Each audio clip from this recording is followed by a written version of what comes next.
So we're on the train heading to Boston.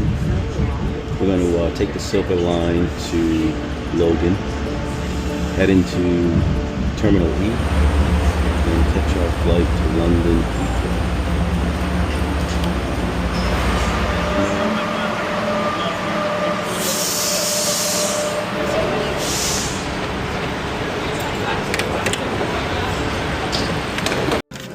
So that's our plane right there. It's the largest commercial airliner in the world.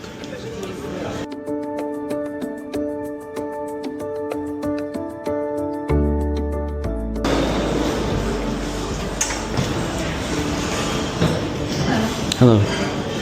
7:20, but will we hear it in the lounge? Yes, we'll make the announcement here, but we board from lounge, so there's no need for you to go downstairs. Oh, beautiful. Okay, great, thanks.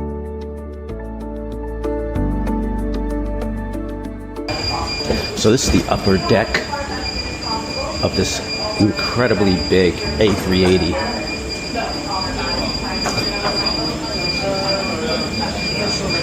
Hi, man.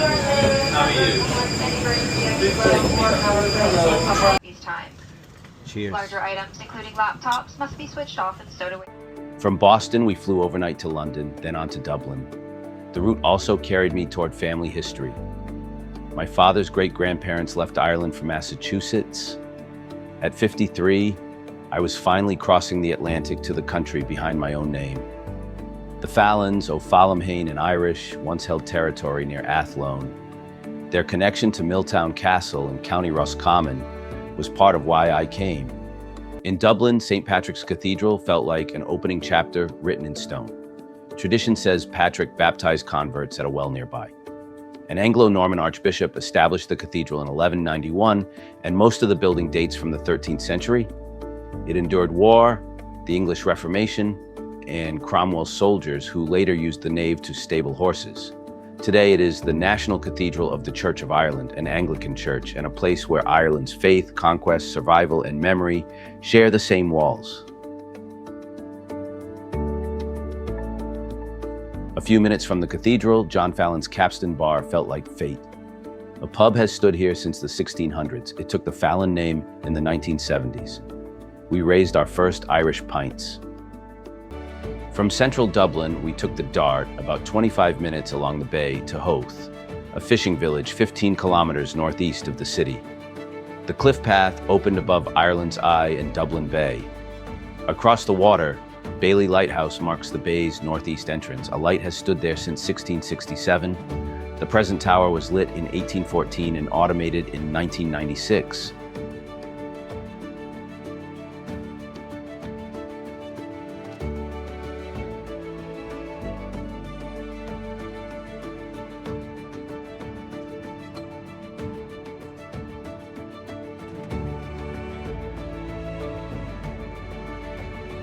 As the day wound down, the Dart carried us back to Dublin.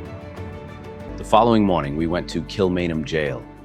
Opened in 1796, it held ordinary prisoners, people jailed for stealing food during the famine, and generations of political prisoners.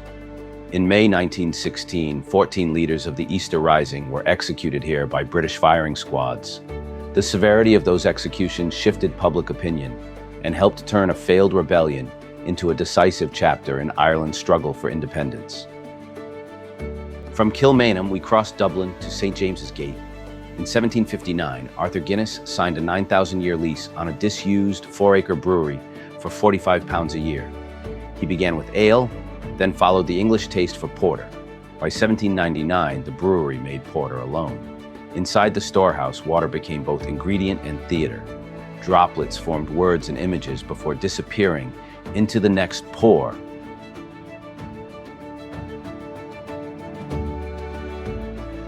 We went from the Conrad back to Dublin Airport to collect a tiny manual Suzuki. The steering wheel was on the right, and I still had to drive it on the left. Before we even left the lot, the car gave us our first problem.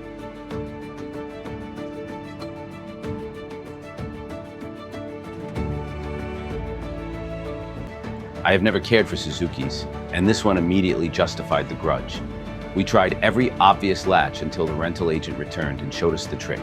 The release was hidden behind that ridiculous Suzuki emblem. Our reward was the Cliffs of Moher, nearly 14 kilometers of layered sandstone, siltstone, and shale, formed about 320 million years ago and rising more than 700 feet above the Atlantic. O'Brien's Tower has watched from the cliff edge since 1835. Facts explain the scale. They do not explain what it feels like to see it for the first time.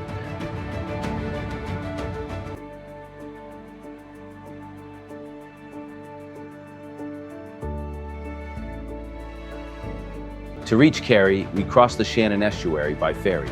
The route shortened the drive, but the open water made the journey west feel larger. Look at these sheep right on the side of the road. This is insane. Welcome to Ireland. Hello, little sheep. Then the road tightened into Conor Pass, one of Ireland's highest mountain passes. It links Dingle on the south coast with settlements to the north, climbing through a glaciated landscape of quarry lakes, exposed rock, and sudden drop-offs. The road was narrow enough to demand attention and beautiful enough to keep stealing it. Even the sheep seemed perfectly placed.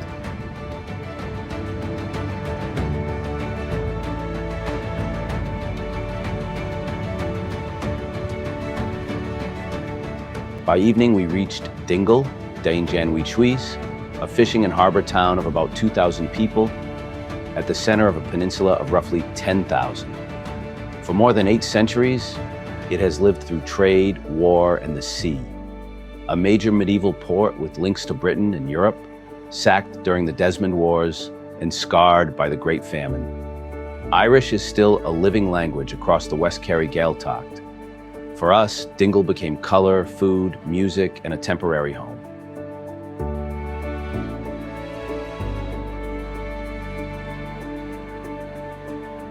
That evening, we joined St. Mary's Parish for its Saturday vigil. The parish serves Dingle, Ventry, and Lispole, and its liturgy reflects the West Kerry Gaeltacht. Some masses are in English, some in Irish, and others are bilingual.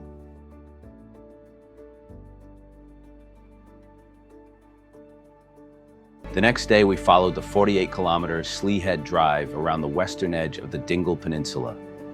The road runs past beaches, forts, old churches, and sheer Atlantic views. At Slea Head, a white crucifixion scene stands against rain-dark rock, one of the route's unmistakable landmarks. Out here on the Dingle Peninsula, every bend seemed to earn its own stop. At one of those stops, the scenery gave way to pure joy. The lambs were impossibly gentle until they decided our jackets and zipper strings might also be food. We would have stayed much longer. Gallarus Oratory is a dry stone church shaped like an upturned boat. Its exact date is unsettled. Once assigned to the 8th century, it is now more often placed in the 11th or 12th. The core-built stones overlap without mortar, shedding Atlantic rain so effectively that the roof still stands. Whatever its precise age, Gallarus remains one of the Dingle Peninsula's most remarkable surviving places of worship. After Gallarus, we headed back into Dingle for the evening. Our pub was about a minute from the Airbnb. The shepherd's pie was so good I ordered it both nights. Then somebody started singing, conversation softened, and the whole room became part of the night.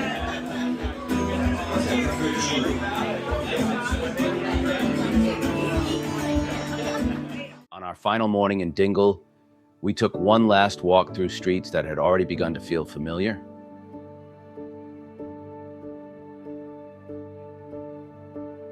The town was just waking up. At the harbor, the fishing boats settled into the day. Before packing the car, we browsed the town's shops and found Angela an Irish knit sweater.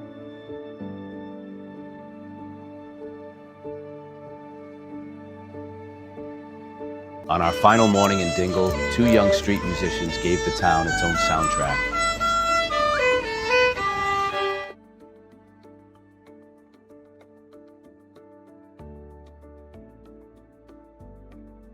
One more run around Slea Head brought us to Dunquin Pier, where the steep path drops toward the Atlantic.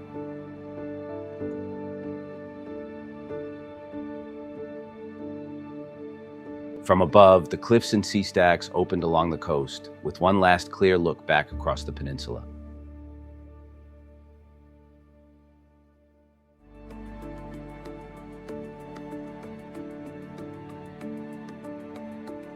From Dunquin, we continued along the coast and turned toward Portmagee.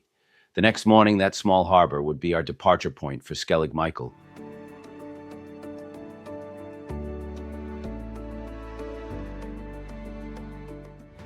"12 kilometers off the Kerry coast, Skellig Michael rises from the Atlantic like a pyramid of stone, a UNESCO World Heritage Site. It felt less like arriving at an island than approaching another age. Reaching the monastery means climbing 618 steep, uneven steps to more than 600 feet above the sea.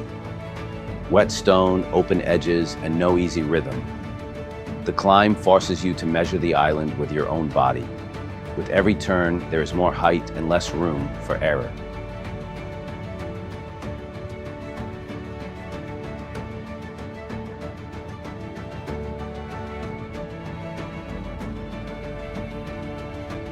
Then the impossible part comes into focus.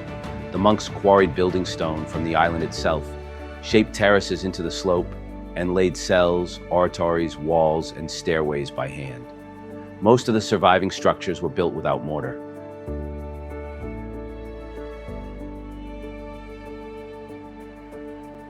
At the summit, the reward is a complete monastic world. Beehive-shaped cells for sleeping, stone oratories for prayer, a cemetery, and rainwater cisterns cut into the rock. Channels guided water off the exposed slope because the island has no natural freshwater source. It felt like Ireland's answer to Machu Picchu, not a lost city, but a sacred settlement built where the mountain itself seems to resist you.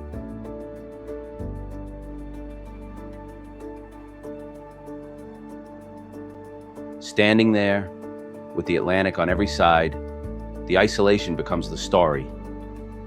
The monks chose distance deliberately, but every prayer, meal, repair, and journey back toward a boat still had to reckon with these steps. Going down was no easier than climbing up.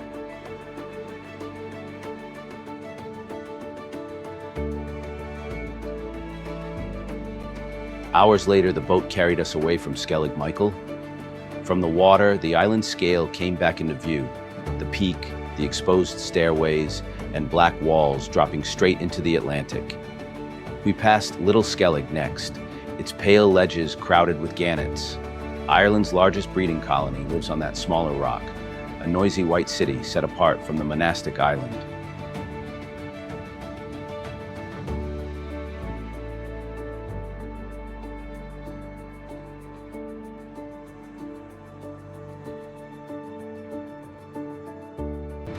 As the mainland drew closer, the Kerry Cliffs rose above the boat, less famous than Moher, but higher, rising more than 1,000 feet above the Atlantic. Below us, the sea exploded against black stone as the boat rolled along the coast. By mid-August, the puffins were already gone. They come ashore to breed, their chicks fledge by late July or early August, and then the birds return to life at sea. We never saw a single one. Back on the mainland, we turned east toward Killarney, pausing at Coombe and Cheestay before descending into Ireland's first national park. Established in 1932, it now protects more than 25,000 acres of lakes, mountains, and woodland. Forest paths led us to Torque Waterfall, and by evening, live music was pulling us into town.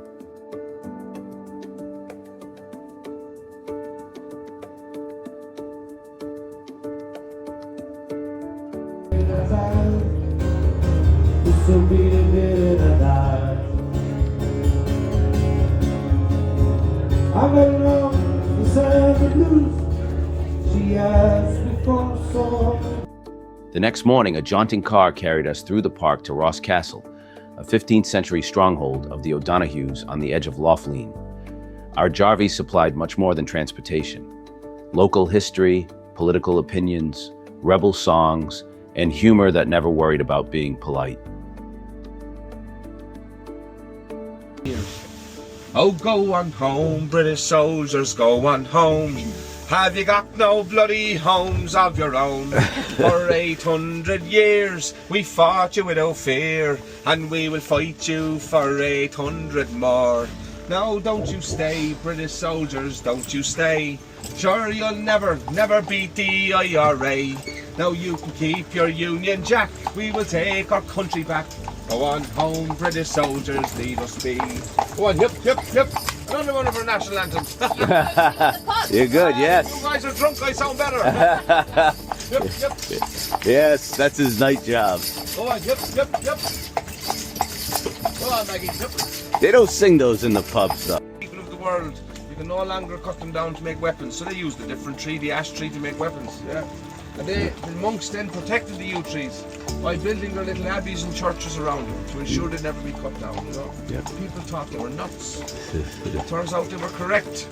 They're now used to make tamoxifen, Taxol, Atastafen, Relfan, four of the main drugs used to fight many types of cancer all over the world. And the ingredients grow naturally on the bark on the outside of the yew tree, which is a very unusual tree. Every year it sheds its bark. So it makes this medicine every year, you know, so unbelievable. That's my funky fact of the day for you, know. Yeah. Interesting. Is it true? Yeah. And do you know why it must be true? Because they wrote a song about it. Oh, some say the devil is dead, the devil is dead, the devil is dead, and some say the devil is dead and buried in Killarney. More say he rose again, more say he rose again, more say he rose again to join the British Army. Go on, hip, hip. What about the second verse? Oh, me wife, she has a hairy thing, a hairy thing, a hairy thing. Me wife, she has a hairy thing. She showed it to me on Sunday. She bought it in the furrier shop, bought it in the furrier shop, bought it in the furrier shop. It's going back on Monday. It's only a fur coat, sir. Down there in me seat, feeling like a fool. The teacher taught me everything I know.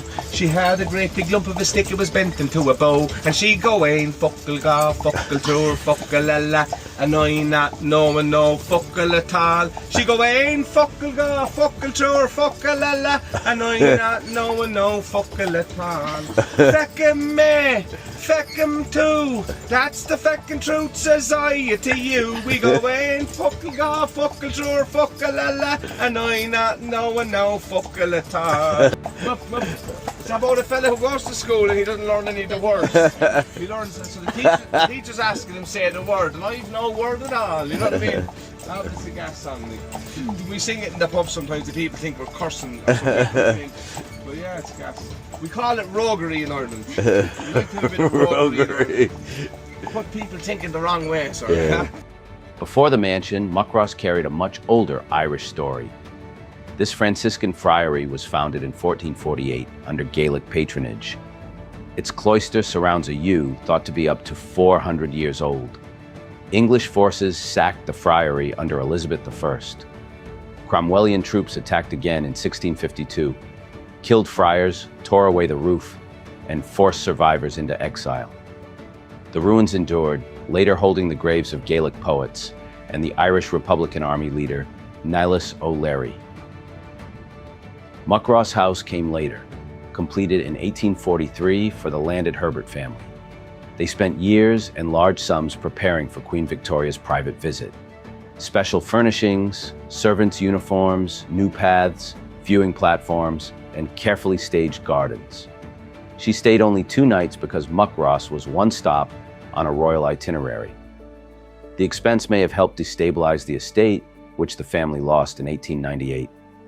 48 hours of royal attention proved a costly reward for years of deference. After Killarney, we drove back to Dublin for one final night.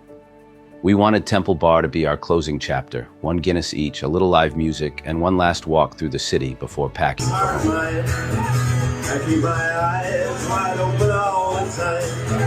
I keep the ends out for the time that flies. Because we cry, I walk away.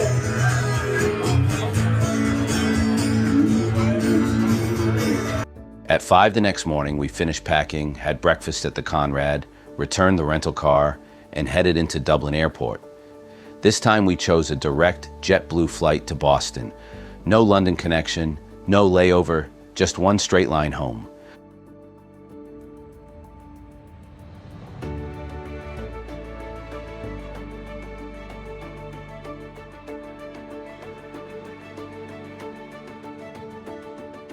From Boston, the commuter rail carried us back to Fall River.